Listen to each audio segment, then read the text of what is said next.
Good afternoon, one and all. I'm Dr. Deepthi, and I'll be presenting a case called Lupus Incognito, a rare ocular presentation of systemic lupus erythematosus. I have no financial interest to disclose. SLE is an autoimmune disease characterized by chronic overactivation of the immune system, leading to inflammation. So SLE has a wide variety of clinical presentation, which includes fatigue, arthralgia, myalgia, photosensitivity, fever. Ocular involvement occurs in about 33 to 50% of patients in SLE. The most common ophthalmologic manifestation of SLE is keratoconjunctivitis sicca, and the most vision-threatening ocular manifestation is lupus retinopathy.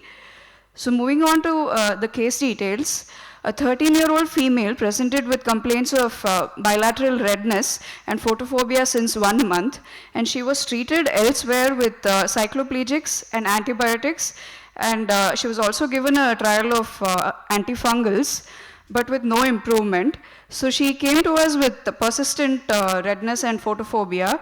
She was a known case of SLE since 8 years of age, and she was initially on treatment with HCQS, mycophenolate mofetil, and azathioprine. She stopped taking the treatment 3 years ago, and when she presented to us, her visual acuity was, uncorrected vision was 6/6 parts in right eye with no pinhole vision improvement, and 6/12 parts in left eye with vision improving to 6/9. On slit lamp examination, some of the significant findings were the right eye, both eyes showed circumcorneal congestion, with the right eye having a central corneal endothelial plaque measuring around 4 by 5 millimeters. And there was a mild AC reaction with cells of grading 2+ and flare of 1+. And the left eye as well showed diffuse keratic precipitates with AC reaction of cells 1+ and flare 1+, but the cornea was clear.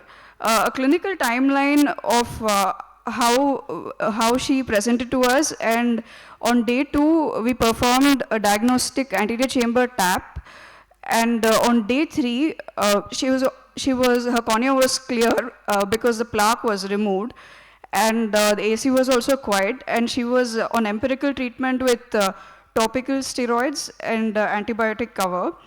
And on day 10, the UVA consultant decided to start her on immunosuppressives and oral steroids after consulting her rheumatologist.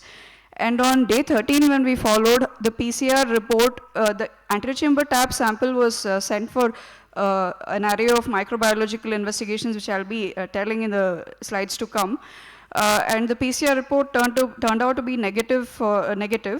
And on day 21, the oral steroids were stopped by the patient herself, and the plaque was noticed to recur after that.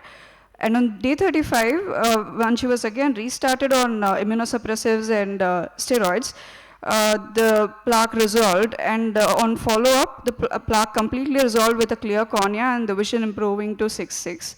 So some of the clinical photographs, this is the right eye showing the central corneal endothelial plaque, and the left eye was clear, and the AIOS showing an endothelial plaque with the plaque boundary being very clear, and a B scan was done because the fundus view was hazy, and the B scan was within normal limits. Why my case is unique is corneal endothelitis is a very rare ocular manifestation of SLE, and only one case report has been reported so far in a 45-year-old female with a bilateral transient keratoendothelitis, and it's been reported by J.H. Varga et al.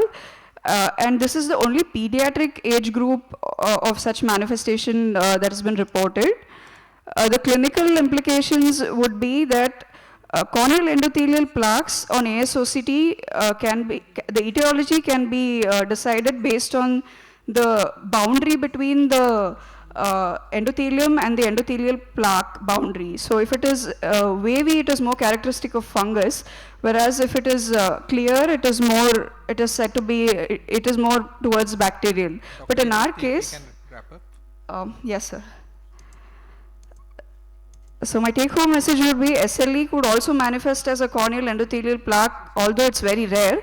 And it's very important to take a good, thorough systemic history and do a detailed systemic evaluation. Anterior chamber tap and PCR